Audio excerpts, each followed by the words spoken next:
Hello my dear students, welcome to my YouTube channel English Dimension। তোমাদের সাথে আজ একটা খুব ইম্পর্টেন্ট গ্রামাটিক্যাল সেগমেন্ট আমি আলোচনা করতে চলেছি। সেটা হলো a complete concept of non finite verbs. এখন অনেক স্টুডেন্টদের মধ্যে একটা মিসকনসেপশন রয়েছে যে what is non finite verb. Finite ভার্বের ব্যাপারে আমরা ভীষণ রেগুলারাইজড অর্থাৎ যথেষ্ট হ্যাবিচুয়েটেড, কিন্তু নন ফাইনাইট ভার্বের যে অ্যাপ্লিকেশন সেটা ফাইনাইট ভার্বের মতোই important to construct a complete sentence. এখন প্রশ্ন হলো নন ফাইনাইট ভার্ব কোন জিনিসগুলোকে আমরা বলতে পারি এবং তাদের অ্যাপ্লিকেশনসগুলোই বা কী, সেগুলো নিয়ে আজকে আমি একটা কমপ্লিট কনসেপ্ট দেবার চেষ্টা করছি। তোমরা ভিডিওটা পুরোটা মন দিয়ে। ফাইনাইট ভার্বের অ্যাকচুয়ালি অনেকগুলো সেগমেন্ট হয়। প্রথমে আমি সেগমেন্টগুলো নিয়ে একটু আলোচনা করি। নন ফাইনাইট ভার্বস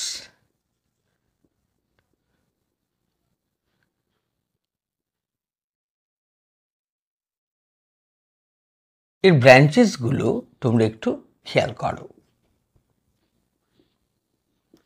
প্রথমে যেটা আসে সেটা হলো জিরান্ড। জিরান্ডের পরে যেটা মোস্ট ইম্পর্ট্যান্ট সেটা হলো পার্টিসিপলস।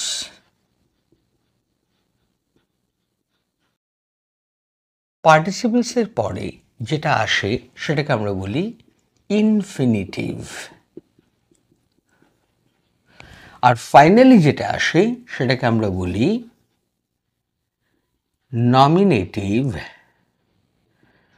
অ্যাবসোলিউট বা অ্যাবসোলিউট ফ্রেজ।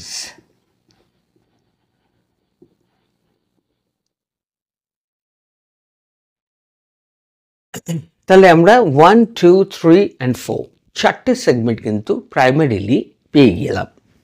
এবার জিরান্ডের একটা সাবডিভিশনস আছে, তাকে আমরা বলি ভার্বাল নাউন।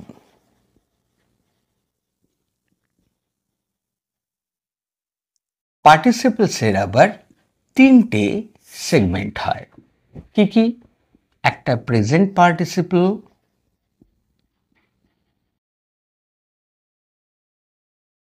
একটা পাস্ট পার্টিসিপল, একটা পারফেক্ট পার্টিসিপল।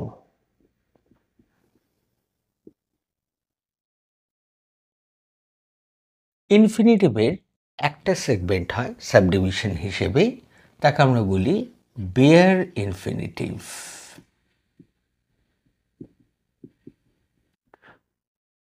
আর এর কোনো সেগমেন্ট হয় না। তাহলে বেসিক্যালি আমরা যদি ফ্যামিলি ওয়াইজ আলোচনা করি বা ফ্যামিলি ট্রিটা দেখি নন ফাইনাইট ভার্বগুলোর, তাহলে আমরা প্রাইমারিলি প্রথমে চারটে সেগমেন্ট পাচ্ছি। একটা জিরান্ড, একটা পার্টিসিপলস, একটা ইনফিনিটিভ, একটা নমিনেটিভ অ্যাবসোলিউট অথবা অ্যাবসোলিউট ফ্রেজ। জিরান্ডের একটা সাবডিভিশন আমরা পাচ্ছি ভার্বাল নাউন। পার্টিসিপলসের তিনটে সেগমেন্ট আমরা পাচ্ছি, একটা প্রেজেন্ট পার্টিসিপল, একটা পাস্ট পার্টিসিপল, একটা পারফেক্ট পার্টিসিপল। ইনফিনিটিভের একটা সেগমেন্ট পাচ্ছি, দ্যাট ইজ বেয়ার ইনফিনিটিভ। আর নমিনেটিভ অ্যাবসোলিউট অর অ্যাবসোলিউট ফ্রেজের কোনো সেগমেন্ট নেই।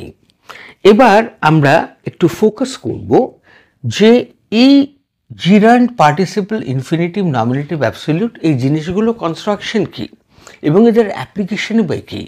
তারপরে আমরা এদের সাবডিভিশনসগুলো অ্যাট দ্য সেম টাইম আলোচনা করে দেব। প্রথম সেগমেন্ট হিসেবে আমরা যেটা পেয়েছিলাম দ্যাট ওয়াজ জিরান্ড। তো জিরান্ডটা সবার আগে আমি একটু ফোকাস করি।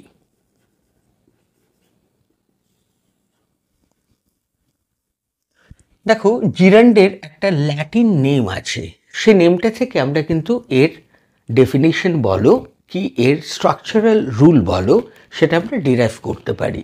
এটাকে আমরা বলি নমিনাল ভিং। নামটা কিন্তু একটু পেকিউলিয়ার। ভিং কথার মানে ভার্ব, আর nominal that is generated from a noun. Okay, তাহলে বিষয়টা কীরকম দেখো।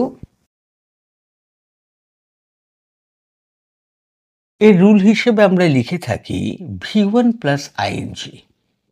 V1 মানে কি? বেস বা রুট ফর্ম অফ ভার্ব, যেটাকে আমরা সিম্পল প্রেজেন্ট টেন্সের ভার্বগুলোকে ধরি।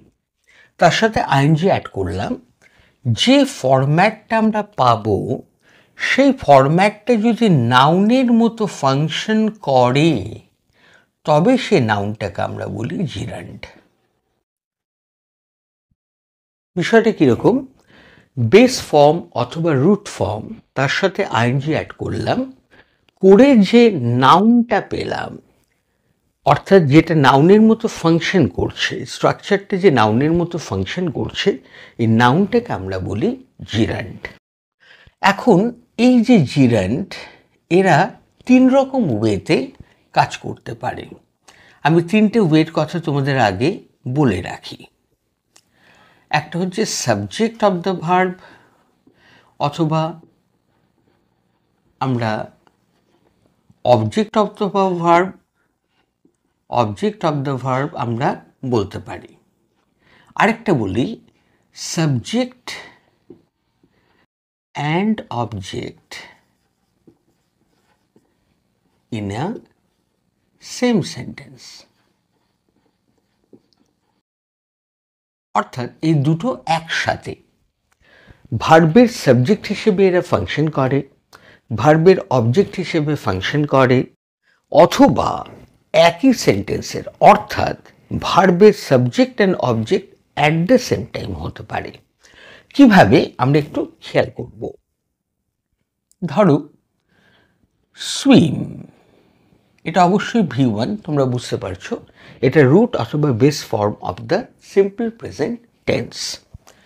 তার সাথে আমি একটা আইএনজি অ্যাড করলাম। কি পেলাম স্ট্রাকচারটা? সুইমিং। এই সুইমিংটাকে আমাকে নাউন হিসেবে ইউজ করাতে হবে। যদি নাউন করতে পারি তাহলে it will be called a gerund. কীরকম? আমি একটা এক্সাম্পল দেখাচ্ছি, খেয়াল করো। Swimming is good for health. এখানে সুইমিংটা subject plus it is acting as a noun. এই নাউনটার নাম হলো জিরান্ড। তাহলে এখানে এই নাউনটা কেমন হলো? Subject of the verb. আমি একটু শর্টে লিখছি, দ্য ভার্ব, SOTV, মানে সাবজেক্ট অফ দ্য ভার্ব। ওকে, এই ফার্স্ট সেগমেন্ট আমাদের কমপ্লিট হলো। এটাই দিলাম নাম্বার 1। নাম্বার 2 লিখছি I like swimming। যদি এরকম একটা সেন্টেন্স আমি লিখি, তাহলে দেখো এটা সাবজেক্ট, এটা মেন ভার্ব, এটা কিন্তু অবজেক্ট। অতএব সেন্টেন্সের অবজেক্ট হিসেবে কিন্তু জিরান্ড ইউজ হতে পারে, অবজেক্ট অফ দ্য ভার্ব। তাহলে দিস ইজ ভার্ব এবং এর অবজেক্ট হচ্ছে সুইমিং। তাহলে আমি লিখছি object of the verb, OOTV। ওকে, আর না লাস্ট ফর্ম যেটা থার্ড নাম্বার ফর্ম, সেটা হচ্ছে subject and object at the same time. কীরকম? এখানে লিখলাম সি, এখানে লিখলাম বিলিভ। ওকে, এর সাথে আমি আইএনজি অ্যাড করলাম, এর সাথে আমি আইএনজি অ্যাড করছি, জাস্ট মাঝখানে একটা ফাইনাইট ভাব দিলাম ইজ। সিং ইজ বিলিভিং, দেখাই বিশ্বাস করা। এটা একটা কমপ্লিট সেন্টেন্স। খেয়াল করে দেখো, এটা ভার্বের সাবজেক্ট হিসেবে ফাংশন করছে, এটা ভার্বের অবজেক্ট হিসেবে ফাংশন করছে, আর দুটোই নাউন হিসেবে অ্যাক্ট করছে। তাই জন্য আমাদের থার্ড যে অ্যাসাইনমেন্ট সেটাও কমপ্লিট হলো। তাহলে এইভাবে subject and object in the same sentence আমরা এখানে পেয়েছি, অবজেক্ট অফ দ্য ভার্ব আমরা সেকেন্ড সেন্টেন্সে পেয়েছি, সাবজেক্ট অফ দ্য ভার্ব আমরা ফার্স্ট সেন্টেন্সে পেয়েছি। তাহলে this is the complete concept of gerund. এবার আমরা আলোচনা করব জিরান্ডের যে একটা সাবডিভিশন আছে, that is called verbal noun, সেই জিনিসটা কি। দেখো, জিরান্ডের যে subdivision that is called verbal noun, তার একটা কনসেপ্ট আমরা ক্লিয়ার করছি।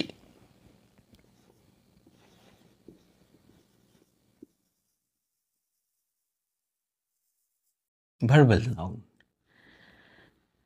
এর একটা রুল আছে। ভার্বাল নাউন কিন্তু তোমরা ইউজুয়ালি খুব বেশি ইউজ করো সেন্টেন্সে, কিন্তু তোমরা জানো না হোয়াট ইজ ভার্বাল নাউন। এর স্ট্রাকচারটা দেখলে তোমাদের হয়তো মনে পড়তে পারে। স্ট্রাকচারটা কীরকম? প্রথমে আমরা লিখব দ্য, তারপর লিখব অফ, মাঝখানে লিখব জিরান্ড, অর্থাৎ V1 প্লাস আইএনজি। তাহলে বিষয়টা কি দাঁড়ালো? প্রথমে লিখব দ্য, তারপর লিখব জিরান্ড, তারপর লিখব অফ। জিরান্ড মানে V1 প্লাস আইএনজি। সাপোজ আমি একটা জিরান্ড বার করলাম, writing, write plus I N G writing, V1 plus I N G, write V1, I N G add করলাম রাইটিং। তারপরে দিলাম অফ, প্রথমে দিলাম দ্য, তাহলে দ্য রাইটিং অফ। আমি কমপ্লিট সেন্টেন্স বানিয়ে দেখাচ্ছি, দেখো। Shakespeare is world wide popular. তাহলে কি লিখলাম? The writing of Shakespeare is world wide popular. তাহলে this structural part, the writing of, is a verbal noun.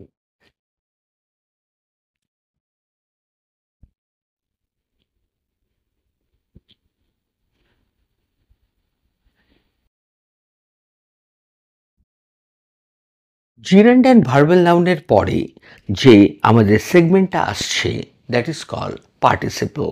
আমরা একটু ফোকাস করব পার্টিসিপল বিষয়টা আসলে কি।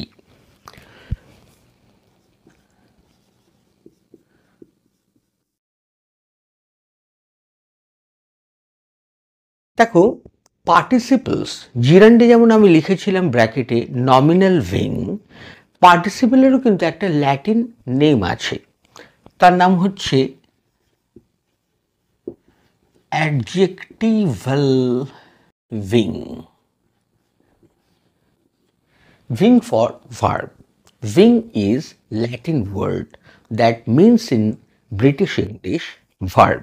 Okay. And adjectival যে ওয়ার্ডটা, সে নিজেই একটা অ্যাডজেক্টিভ। অ্যাকচুয়ালি এর মানেটা হচ্ছে a word that looks or functions like an adjective, but it is not chiefly an adjective. বিষয়টা কীরকম? এটা একটু মনে হতে পারে তোমাদের কাছে প্যারাডক্স টাইপের। আসলে অ্যাডজেক্টিভাল ওয়ার্ডটা এমন একটা ওয়ার্ড যেটা দেখতে অ্যাডজেক্টিভের মতো, ফাংশন করে অ্যাডজেক্টিভের মতো, আসলে অ্যাডজেক্টিভ নয়। কীরকম বিষয়টা দেখো, এটা মনে হতে পারে তোমাদের কাছে কেমন যেন একটু ফিশি, মিস্টেরিয়াস মনে হচ্ছে। আমি এদের পার্টগুলো নিয়ে একটু আলোচনা করি, তাহলে তোমাদের কাছে কনসেপ্টটা একেবারে ক্লিয়ার হয়ে যাবে। পার্টিসিপলের ফার্স্ট যে পার্টটা ছিল তার নাম ছিল present participle.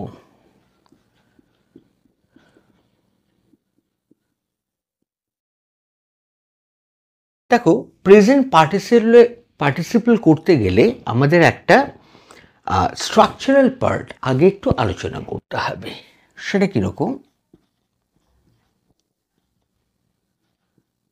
V1 plus ING, যেটা আমি একটু আগে জিরান্ডের ক্ষেত্রে লিখেছিলাম। V1 plus ING acting as a noun and that noun was called gerund. এখানে V1 প্লাস আইএনজি কার মতো ফাংশন করবে? অ্যাডজেক্টিভের মতো। যদি ফাংশন করে তবে এই অ্যাডজেক্টিভের নাম হবে প্রেজেন্ট পার্টিসিপল অ্যাডজেক্টিভ।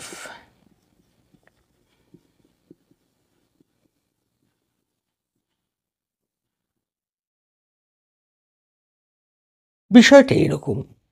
তাহলে V1 plus ING root form of the verb, তার সাথে আইএনজি অ্যাড করলাম।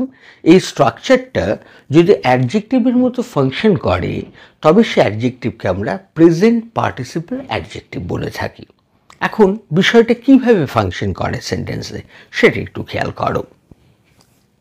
ধরো, জিরান্ডেও আমি লিখেছিলাম সুইম প্লাস আইএনজি সুইমিং, এখানেও তাই লিখলাম। কিন্তু জিরান্ডে আমি এটাকে অ্যাপ্লাই করেছিলাম নাউন হিসেবে, এখানে আমি অ্যাপ্লাই করব অ্যাডজেক্টিভ হিসেবে। কিভাবে দেখো? এক্সাম্পলটা হচ্ছে I saw him swimming.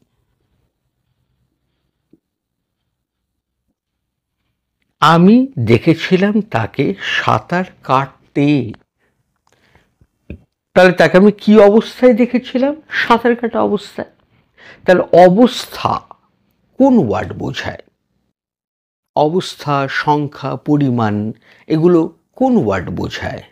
সেটা অ্যাডজেক্টিভ। তাহলে দিস পার্ট ইজ অ্যাডজেক্টিভ। এটা একটা সাবজেক্টের অবস্থা বোঝাচ্ছে, দ্যাট ইজ কন্ডিশন। তোমরা একটু ছোট্টবেলার কথা মনে করে দেখো, হোয়াট ইজ অ্যাডজেক্টিভ যখন তোমরা মুখস্থ করেছিলে বা বুঝেছিলে, সেখানে কি দেখেছিলে? অ্যাডজেক্টিভ মানে হচ্ছে বিশেষণ পদ। যে বিশেষণ পদটা কি করে? নাউন বা বিশেষ্য পদকে কোয়ালিফাই করে, বিশেষিত করে, অর্থাৎ তার দোষ, গুণ, অবস্থা, সংখ্যা, পরিমাণ বোঝায়, তাকে আমরা অ্যাডজেক্টিভ বলি। তাহলে এটা অবস্থা বোঝাচ্ছে। কার অবস্থা? সাবজেক্টের অবস্থা, তাই তো? সাবজেক্ট কোনটা? আই সাবজেক্ট, কিন্তু আমি হিমের ব্যাপারে কথা বলছি। তাহলে এই কন্ডিশনটা কিন্তু হিমের, যেটা আমি দেখেছি, তাই তো? তাহলে যেহেতু এটা একটা অবস্থা বোঝাচ্ছে এই ব্যক্তিটির, তাই অবস্থাকে আমরা বলি অ্যাডজেক্টিভ। তাহলে this word is functioning as an adjective. তাহলে অ্যাডজেক্টিভটা ফর্ম হলো কি করে? V1 plus ING. তাহলে এই অ্যাডজেক্টিভটার নাম আমরা দিতে পারি প্রেজেন্ট পার্টিসিপল অ্যাডজেক্টিভ। আশা করি তোমাদের কনসেপ্টটা ক্লিয়ার হয়েছে। এখন এখানে একটা বিষয় বলার আছে, যাকে কোয়ালিফাই করছে অ্যাডজেক্টিভটা তার পরে বসতে পারে, আবার যাকে কোয়ালিফাই করছে তার আগেও বসতে পারে। কিভাবে সেটা একটু খেয়াল করি।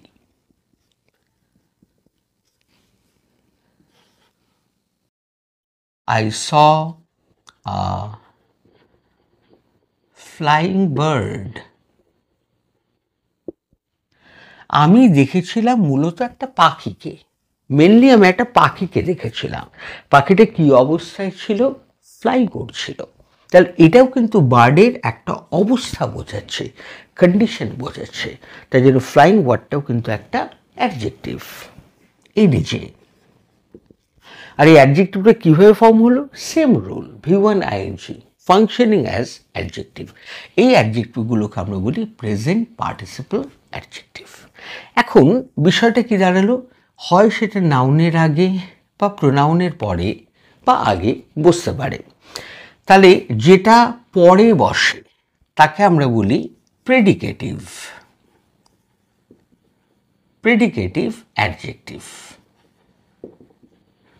আর যেটা আগে বসে তাকে বলে অ্যাট্রিবিউটিভ অ্যাডজেক্টিভ।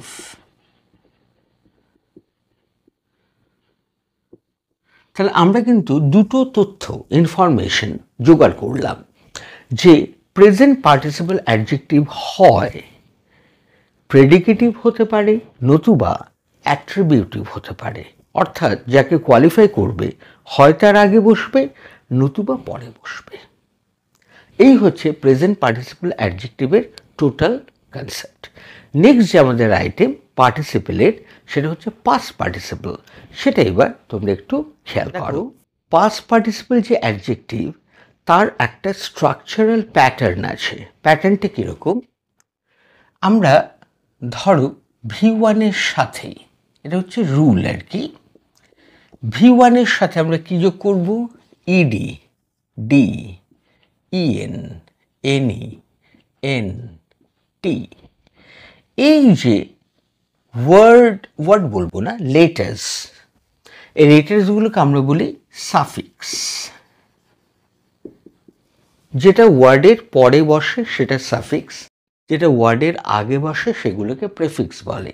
এই বেসিক ব্যাপারগুলো হয়তো তোমরা জানো।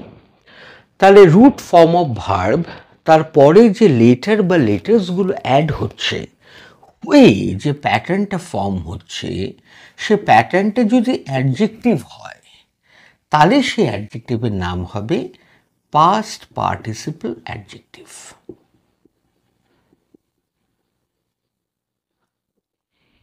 ক্লিয়ার? তাহলে root form of verb plus কিছু সাফিক্স অ্যাড হয়ে যে অ্যাডজেক্টিভ ফর্ম হচ্ছে তার নাম পাস্ট পার্টিসিপল অ্যাডজেক্টিভ। আমি একটু ফর্ম করে দেখাই একটা ওয়ার্ড। ওকে, ধরো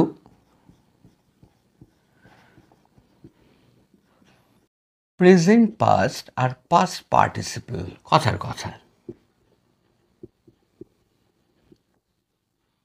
এইরকম চার্ট তোমরা হয়তো গ্রামার বইতে আকসার দেখে থাকবে, তাই না? এরকম ব্যাপারটা সব গ্রামার বইতেই থাকে। তাহলে আমরা কি নিয়ে আলোচনা করছি এখন? পাস্ট পার্টিসিপল অ্যাডজেক্টিভ নিয়ে, এবং সেটা কিভাবে ফর্ম হচ্ছে, তাই তো? ধরো আমি লিখলাম গো। বিষয়টা ভেবে দেখবে, এটা আমাদের বিচার্য বিষয় নয় এই মুহূর্তে, তার জন্য এটাকে আমি স্কিপ করে দিলাম। তাহলে গো এর সাথে কি যোগ করলে আমরা পাস্ট পার্টিসিপল পাবো বলো? গো প্লাস এনি, দ্যাট ইজ গন। হলো? তাহলে এনি এই কনসেপ্টটা কিন্তু আমরা অলরেডি পেয়ে গেলাম। আবার ধরো উন্ডের সাথে আমরা কি যোগ করব বলো? ইডি অ্যাড করলাম, তাহলে পেলাম উন্ডেড। ইডি যোগ করলাম, দ্যাট ইজ এই পার্টটা আমি পেয়ে গেলাম। ধরো লার্ন, এর সাথে আমি কি কি যোগ করতে পারি দেখো? লার্নের সাথে ইডিও যোগ করা যায় অথবা টিও যোগ করা যায়। ইডিও যোগ করা যায়, আবার শুধু টিও যোগ করা যায়। তাহলে হবে কি? লার্নড অথবা লার্নড। এবার প্রশ্ন হলো, যে পাস্ট পার্টিসিপল ফর্মগুলো আমি পেলাম এগুলো রুট ভার্ব, এগুলোকে V1 বলছি আমি। This is root verb V1, এটা V2 মানে past, and this is call V3 মানে পাস্ট পার্টিসিপল। ক্লিয়ার?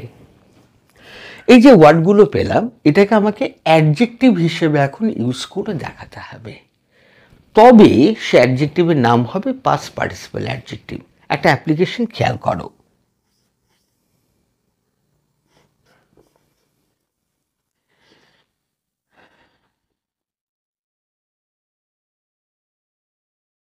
আমি দেখেছিলাম একটা মানুষকে। এখন মানুষটা কি অবস্থায় ছিল দেখে নাও। উন্ডেড, এই ওয়ার্ডটা আমি ইউজ করলাম। উন্ডেড, আহত মানুষ। তাহলে ওয়ার্ডটা ফর্ম হলো কি করে? ইডি অ্যাড করে, V1 প্লাস ইডি অ্যাড করে আমি পেলাম উন্ডেড। দেখো, এটা কিন্তু ম্যানটার কন্ডিশনকে বোঝাচ্ছে। Am I right? তাহলে এই ওয়ার্ডটা হলো অ্যাডজেক্টিভ। আবার সেম ওয়েতে দেখো, নাউনের আগে বসেছে কিন্তু, তাহলে আগে বসলে কি বলে? অ্যাট্রিবিউটিভ। পরে বসলে কি বলে বলো? প্রেডিকেটিভ। তাহলে this is attributive past participle adjective. আমি একটা প্রেডিকেটিভ দেখাই তোমাদের।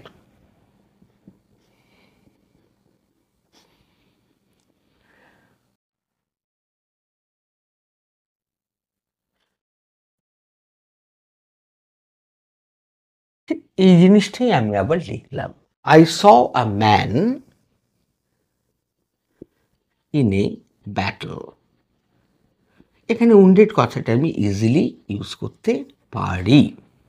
আমি একটা মানুষকে দেখেছিলাম যে কিনা যুদ্ধে আহত হয়েছিল। তাহলে এই ওয়ার্ডটাও কিন্তু ম্যানকে কোয়ালিফাই করছে, ম্যানের কন্ডিশন বোঝাচ্ছে। অতএব এটাও কিন্তু একটা অ্যাডজেক্টিভ। এই অ্যাডজেক্টিভটা কোথায় বসেছে? যাকে কোয়ালিফাই করছে ঠিক তারপরে। তাহলে এটা প্রেডিকেটিভ। তাহলে এটা হচ্ছে অ্যাট্রিবিউটিভ অ্যাডজেক্টিভ ডাবল এ, এটা প্রেডিকেটিভ অ্যাডজেক্টিভ PA।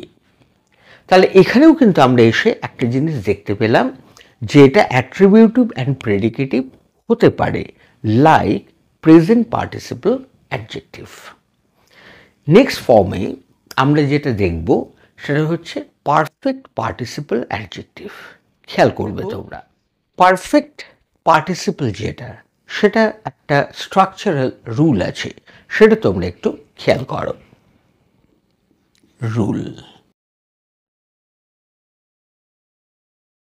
আর একটা পার্ট আমরা এখানে লিখে দেব, ওয়্যার ইউজড। ঠিক আছে, দেখো রুলটা হচ্ছে হ্যাভিং প্লাস V3 অথবা বিং প্লাস V3। তাহলে পারফেক্ট পার্টিসিপল যেটা, সেটা ইদার হ্যাভিং প্লাস V3 হয় অথবা বিং প্লাস V3 হয়। এখন প্রশ্ন হলো, এই যে সেট অফ অ্যাপ্লিকেশনসগুলো, এগুলো অ্যাকচুয়ালি বসেটা কোথায়? এরা বসে at the beginning of sentence।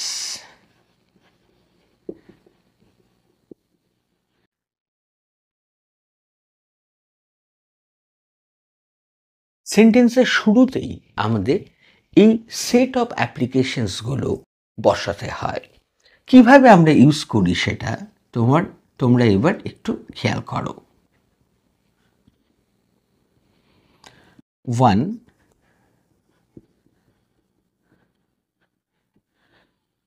having completed my assignment,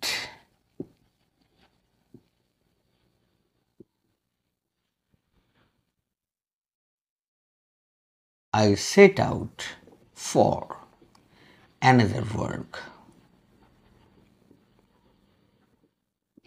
দেখো, having completed my assignment, I set out for another work। তাহলে আমি একটা অ্যাসাইনমেন্ট, একটা আমাকে দেওয়া কাজ, সে কাজটা কমপ্লিট করার পরেই আমি অ্যানাদার কাজের জন্য রওনা দিয়েছিলাম বা অ্যানাদার কাজ শুরু করেছিলাম। তাহলে হ্যাভিং কমপ্লিটেড কীভাবে ফর্ম হলো? হ্যাভিং প্লাস কমপ্লিটেড হলো V3। তাহলে হ্যাভিং কমপ্লিটেড হচ্ছে হ্যাভিং প্লাস V3। এই অ্যাপ্লিকেশনটা আমরা পেলাম, আর কোথায় বসেছে? সেন্টেন্সের প্রথমে। ওকে, নেক্সট নাম্বারটা একটু খেয়াল করো, বিং প্লাস V3। হ্যাঁ, being tired, I sat under a tree। Tired হয়ে গেলে পর, টায়ার্ড হয়ে গিয়ে আমি গাছের তলায় বসলাম। তাহলে বিং প্লাস V3, দেখো being tired, being plus V3 কোথায় বসেছে? সেন্টেন্সের প্রথমে বসেছে। তাহলে এই যে সেট অফ অ্যাপ্লিকেশনস, এগুলো যদি সেন্টেন্সের প্রথমে তোমরা বসিয়ে দিতে পারো, they will be perfect participle adjectives. Last but not the least in this segment, সেটা হলো nominative absolute or absolute phrase. সেটা কীভাবে ফাংশন করে তোমরা একটু খেয়াল করো।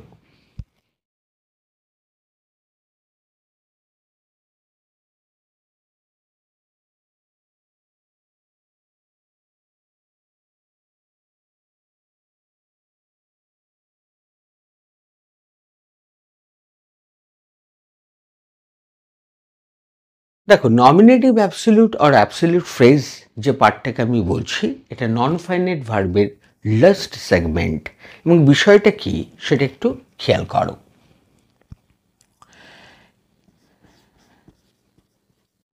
এই যে রুলটা রয়েছে, রুলটা আমরা কিভাবে ইউজ করব দেখো।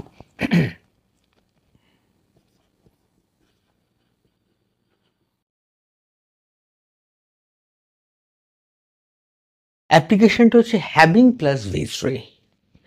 আমি দেখো একটু আগে বললাম যে পারফেক্ট পার্টিসিপেলের ক্ষেত্রে having plus V3 and being plus V3 আমরা ভেরি কমনলি ইউজ করে থাকি। এখানে দেখো হ্যাভিং প্লাস V3 হচ্ছে সেট অফ অ্যাপ্লিকেশন, কিন্তু প্রশ্ন হলো এর নাম nominative absolute, not perfect participle. তাহলে ঠিক কোন জায়গায় ডিফারেন্সটা রয়েছে?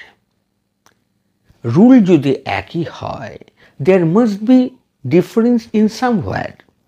ডিফারেন্সটা কোথায়? In application. এখানে কোথায় বসে? ওয়্যার ইউজড, একটু দেখে নাও, এটা বসে after the subject in a sentence. সেন্টেন্সের সাবজেক্টের ঠিক পরে আমরা এই সেট অফ অ্যাপ্লিকেশনটা যদি বসাই তবে এর নাম হবে nominative absolute or absolute phrase. অ্যাপ্লিকেশনটা কীরকম দেখো,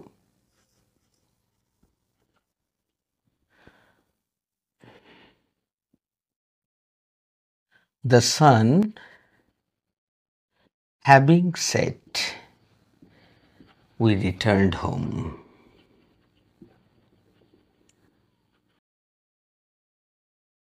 দেখো হ্যাভিং সেট, এটা কি having plus V3, having plus V3, আর ঠিক কোথায় বসেছে, সেন্টেন্সের সাবজেক্টের ঠিক পরে।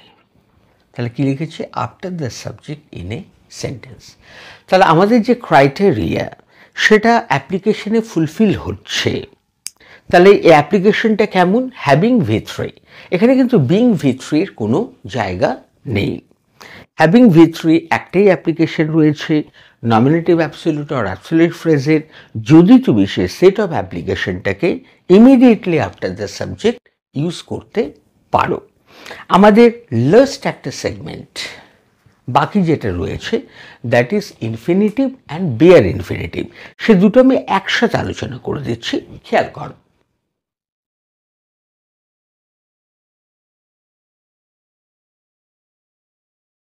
দেখো ইনফিনিটিভ এই অ্যাপ্লিকেশনটা ভেরি কমন, সেটা আমরা কিভাবে ইউজ করি, দেখো এর একটা রুল আছে। রুলটা হলো ফাইনাইট ভার্বের আগে আমাদের টু এই প্রেপোজিশনটা ইউজ করতে হবে। এই টু প্রেপোজিশনকে আমরা কিন্তু ইনফিনিটিভ প্রেপোজিশন বলে থাকি, যেহেতু ইনফিনিটিভ তৈরি করতে গেলে এই প্রেপোজিশনটা কমন মাস্ট। কীরকম, টু প্লাস একটা ফাইনাইট ভার্ব লিখছি গো, দ্যাট ইজ টু গো। সেইভাবে হতে পারে টু প্লাস সি মানে টু সি, টু ইট। এই যে ওয়ার্ডগুলো এগুলো কিন্তু সব ফাইনাইট ভার্বস। তার আগে আমরা টু ইনফিনিটিভ প্রেপোজিশন লাগিয়ে আমরা এই সেটগুলোকে ইনফিনিটিভ বানিয়েছি। সরি, কিভাবে ইউজ হচ্ছে সেটা একটু খেয়াল কর। আই লাভ টু ইট, আমি খেতে ভালোবাসি, আমি একটু ফুডি, ওকে। খেতে কে না ভালোবাসে, যাই হোক, আই লাভ টু ইট। সেরকম আই লাইক টু স্লিপ, ওকে। লিখলাম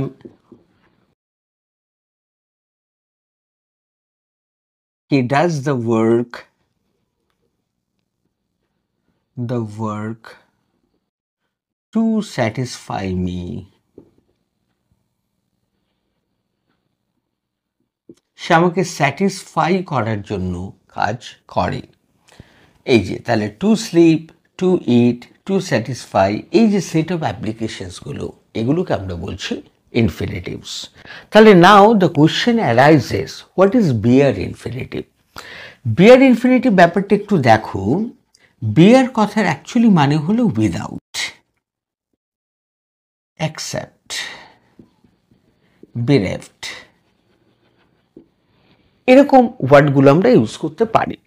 তাহলে বিয়ার কথার মানে যদি উইদাউট হয়ে থাকে তাহলে হোয়াট ইজ উইদাউট, সামান্য একটা অ্যাপ্লিকেশন টু প্লাস গো, এখান থেকে আমরা কি বাদ দেব, তোমরা ঠিক সন্দেহ করছো।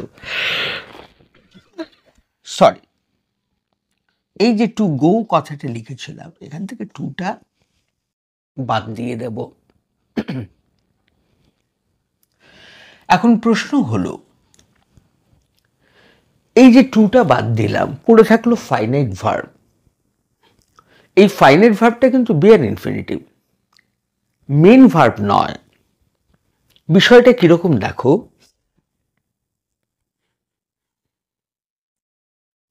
I let him go, আমি তাকে যেতে দিয়েছিলাম, এখানে লেটটা আমি সিম্পল পাস্টে রেখেছি। অ্যাকচুয়ালি লেটের তিনটি form, let let let, similar. Okay, এটা মোডাল অক্সিলিয়ারি ভার্ব। লেট আছে, এখানে আমি গো ইউজ করলাম, খেয়াল করো আমি কিন্তু এখানে টু গো লিখিনি, আই লেট হিম গো। তাহলে এখানে টুটা বাদ দিয়ে কিন্তু আমি গোটা ইউজ করেছি। অ্যাকচুয়ালি এটা একটা ইনফিনিটিভ, কিন্তু উইদাউট টু, আর উইদাউটকে আমরা বলি বেয়ার, তাই জন্য this is called bare infinitive. Clear? এইভাবে আরও কয়েকটা অ্যাপ্লিকেশন আমরা ইউজ করতে পারি, যেমন I need not do this, আমার এটা করার প্রয়োজন নেই। নিড এমন একটা মোডাল ভার্ব যেটা কখনোই